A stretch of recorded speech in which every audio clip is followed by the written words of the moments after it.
So we have our solar panel here, hybrid solar panel, connecting it with some wire, and we're going to hook up our industrial centrifuge right to it, and there we go. Oh crap.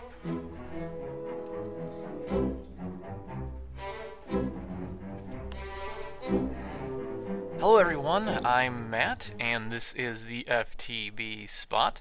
This episode we're going to be talking about EU voltage and transformers. Also, you could call this episode How Not to Blow Your Crap Up.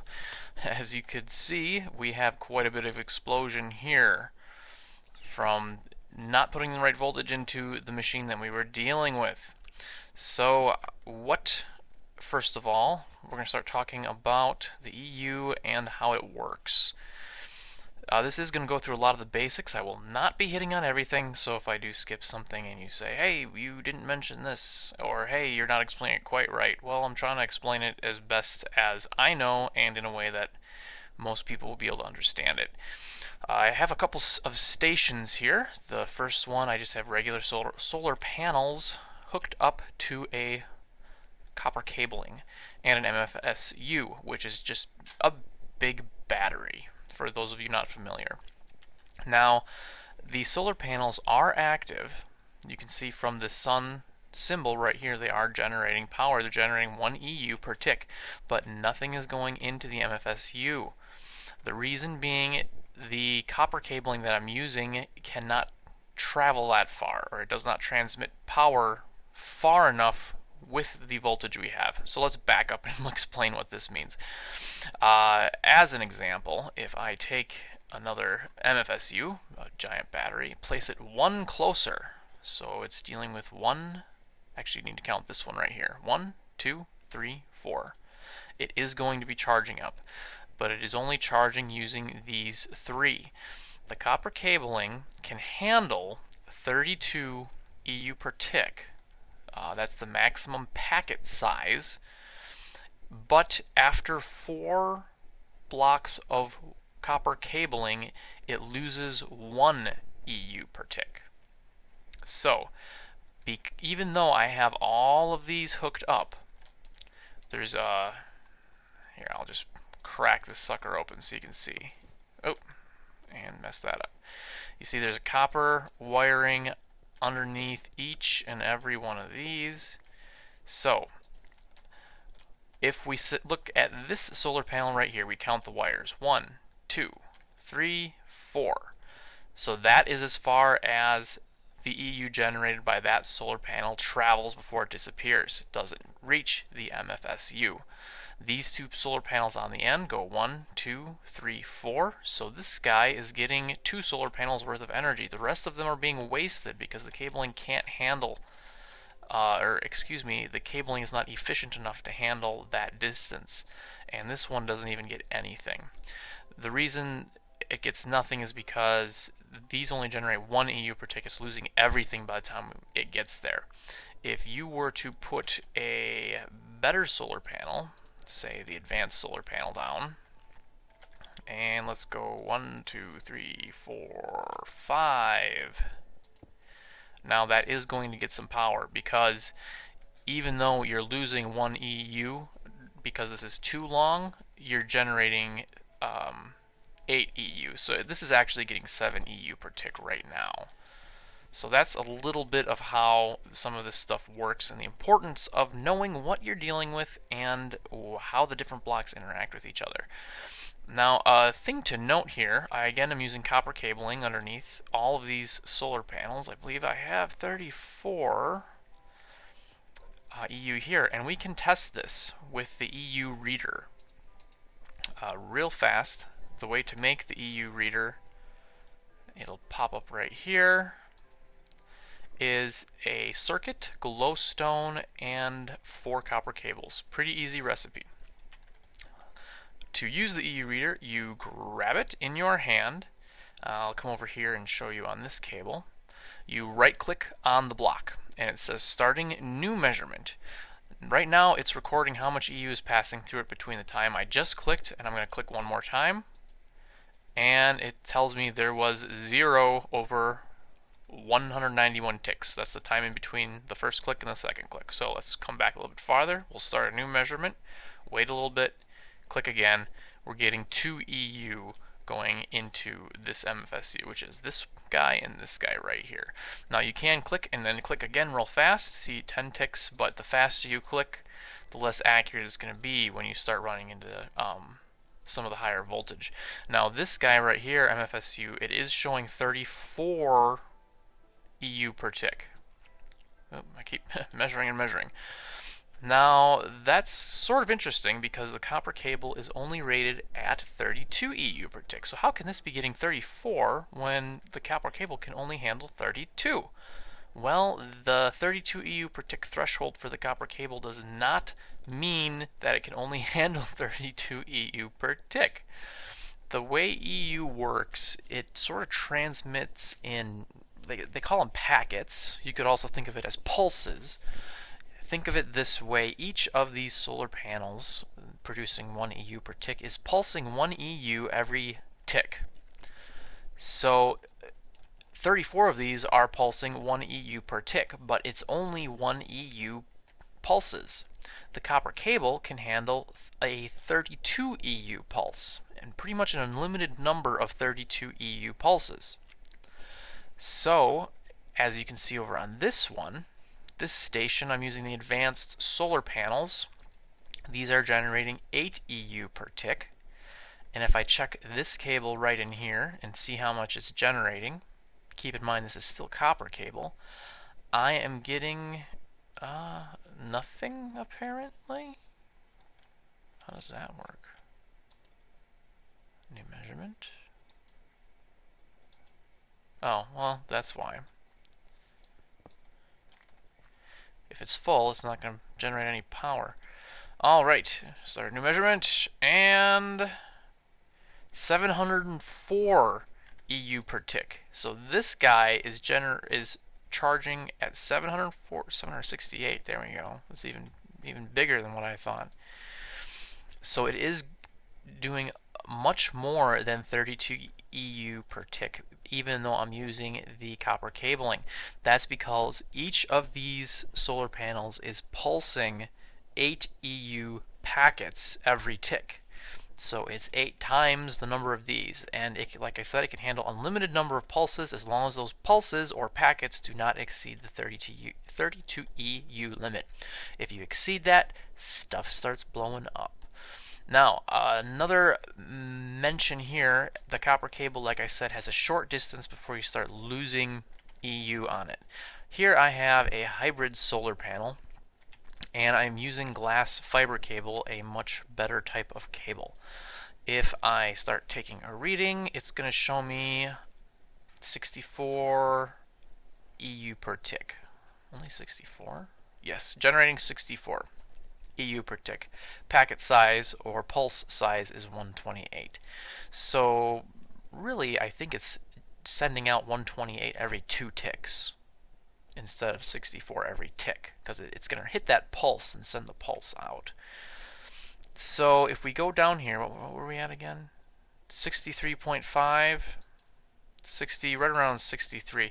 Now I've just strung this guy out for, well, let's count the torches. Torches are every 5. 1, 2, 3, 4, 5, 6, 7, 8, 9, 10. I have 50 blocks of wire going down here. We'll start a new measurement here. This should give me about 61, 63. Oh, I'm making a liar out of me. 64. Why is that even higher over here than it is by the... It doesn't make any sense at all. Well, according to the wiki, I'm not getting the same results, but if you string this out even farther, you are going to start losing EU. The wiki states every 40 blocks you're going to lose 1 EU if you're using glass fiber cable. So generally, if you're doing a lot of long distance wiring, you're going to want to use something like the glass fiber cable. Now there are a bunch of different types of cables, and we'll go through those in just a second here. This right here is a hybrid solar panel. It generates the 64 per tick at the 128. Now you can hook up a copper wire to that and it will not blow up because it does not send electricity along it until it has somewhere to put it. If I would put down the MFSU down right here, the copper wire is going to vaporize because it can't handle it. But again, if you knock that out, you're not going to know it. So it is possible to hook up a bunch of equipment and then hook it up to your power generation. That's what we did right at the intro to this video, is that we had the wires hooked up and it was fine until we hooked up something that would take the power. At that point we had a large explosion, a large kinetic reaction. Now, different types of wires. Number one, ultra low voltage cable. This is made out of tin. 3 tin ingots makes 9 of these. It can only handle 5 EU per tick. So the second level solar panel generating at 8 is going to blow it up. Now the insulated copper cable is one I was showing you. It goes to a max of 32 EU per tick. You need copper, you need rubber. You can use the new rubber bar. That is fine. This is interchangeable. You can use completely rubber bar, regular, all of the regular rubber. Rubber is rubber. Thank goodness.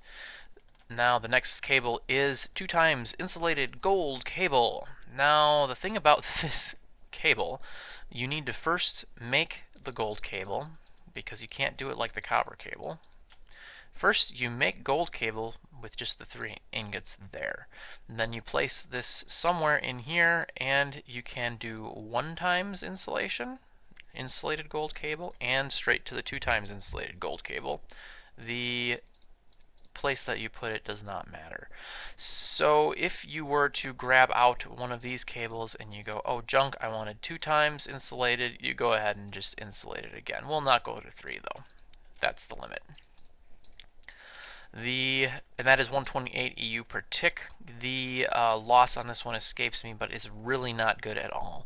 You probably want to stay away from this type of cable if you can help it. You do need some for crafting recipes, but I would not recommend running this with your EU. Generally, I stick with the copper cable for the low machines and early game, and then I run right to the glass fiber cable for the rest of my stuff. The glass fiber cable can handle up to 512 EU per tick. It's handling this 128 voltage rather nicely.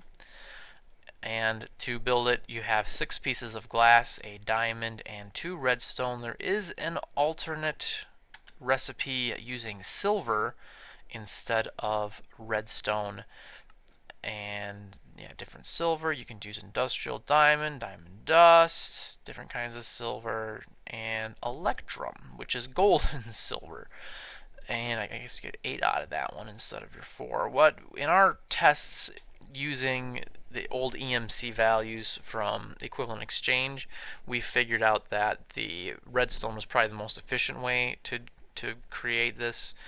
Now, if you have a lot of silver that you're not using, I guess you're going to get a little bit more and use it, but however you want to build it is fine. And again, 512 maximum.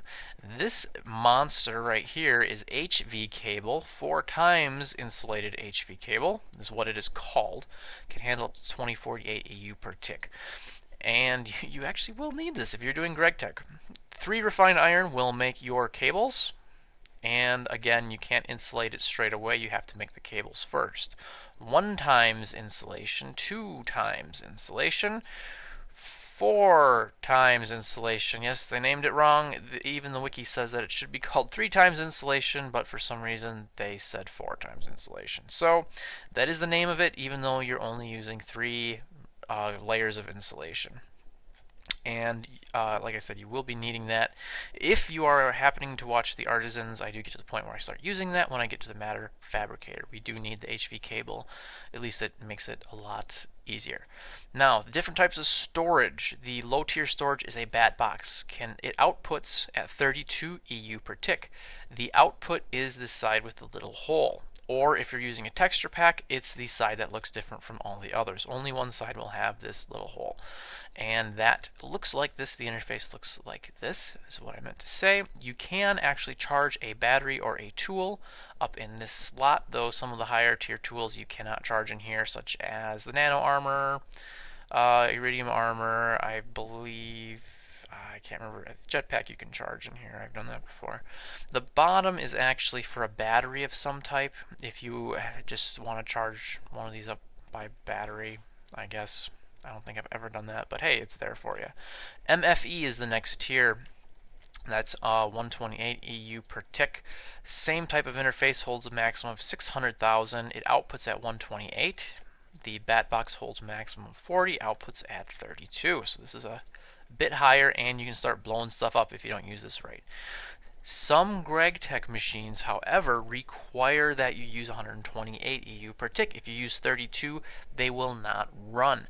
I did mention that in my second solar panel update video, whatever it was, that the industrial blast furnace specifically needs to have 128 EU per tick going into it, or it's going to hang up, freeze, and you'll lose all your progress on it. You just won't advance, and you'll lose all your progress. So voltage is a big deal. MFSU is the final tier of what the old storage would be, and I'm just going through basics right now, so that's the last one we'll touch on. It can hold 10 million EU, outputs at 512, roughly the same interface. You can also change whether it's emitting a signal when it's full, if you want to hook it up to some type of a computer system or switch system. I've not ever needed to do that, but it is an option there for you. Finally, we're going to talk about transformers. Transformers are needed again in GregTech, and you will find stepping up and stepping down. Sometimes you just have to do it. So let's show you how the transformers work. This setup right here is I have some solar panels, I have full bat boxes, I have a LV transformer, is this right here with the cables connected to it. This dirt block is just my switch, and you do need a switch for what I'm showing you. And we have an empty MFE. Now, why is the MFE empty even though I have all of these bat boxes funneling into the transformer? Transformer is set up correctly. Notice that these three sides, the top and the bottom, all have one hole on the side, one dot, and this side has three. Again, using texture packs, one side will be different than the others. The side that is different is the higher voltage side. Easy way to think of this is you combine the low voltage to get the higher voltage. If you pump in high voltage and split it into 4 different ways, you're going to get your low voltage, 32 to 128. Yes, I know you actually have 5 sides on this, and only 4 times 32 would be your 128, but whatever. Still a good way to think of it. Now, to the way these transformers work is normally they take the high voltage, they split it to the low voltage. They will not go the other way. That's why this is not charging, because right now this transformer thinks it's waiting for high voltage to split to the lower voltage. If you apply a redstone signal, however, it switches the what do you call it? Polarity? Direction, and now it'll start going from low voltage to high voltage. You do need to have the redstone signal for it to do that, though. Again, we switch this off, and it's going to, yes, stop. But also, if we run this back in, it's going to drain it. At least it would if my stupid batteries wouldn't fill up so fast. So that is something to keep into consideration. 1, check if you are using the right side, if you're having troubles with transformers, and number 2, try the redstone signal. Again, it normally tries to go from high to low. If you want to go from low to high, you need the redstone signal. Next transformer is the MB transformer. Everything is set up exactly the same way, just with the higher level equipment here. This transformer goes from 128 to 512. Again, we're dealing with full MFEs. We have nothing in the MFSU. It's waiting for the high voltage. We apply the redstone signal, and it switches from low to high, and that's that. The last one we're dealing with here is the high voltage transformer. That goes from 512U to 2048. I have ultimate hybrid solar panels, which are insanely expensive, using GregTech. they're outputting at 512. They generate 512, and this right here is an AESU, one of the new battery type things, a energy storage variable something energy storage unit. What is it? Adjustable, I think. I can't remember. Let's check. Energy storage adjustable. I was right. You can adjust how much this outputs, which is sort of neat. We'll go over that in another video, though. Again, same setup. It's waiting from low to high, and this is going to make it start filling up right here. So that is the transformers. Now, I did not set these up with make it day. Did not set up auto crafting tables to show you how to build these. So I apologize for that, and I'll just run them through the NEI here so you can still see what you're dealing with. LV transformer, not hard. Yeah, that was great. Not hard at all. Wood, copper, and wires will make you an LV transformer. Very easy to do. It actually is not a bad idea to do this if you need 128 voltage, if you're running low on supplies for an MFE. MFE, you need some diamonds and redstone. Actually, they're not too bad. By the time you need the voltage, you should have enough diamonds. MV transformer, machine block, and there's your insulated gold cable that you do need for that. High voltage transformer then needs the MV transformer. Did you catch that? MV does not need the LV, low voltage. It just needs a machine block, but the high voltage does need the medium voltage.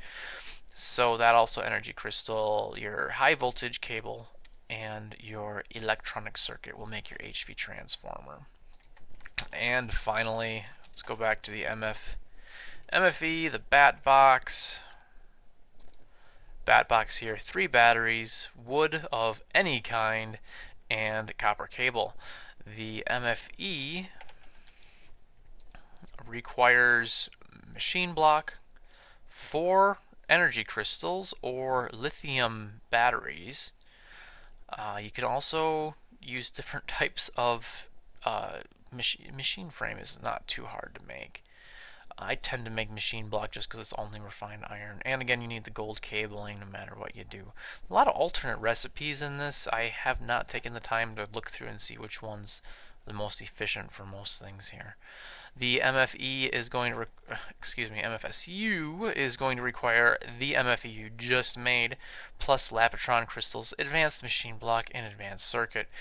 Advanced machine block requires a bit of doing these days, thanks to the latest GregTech update. Alloy is again harder to make.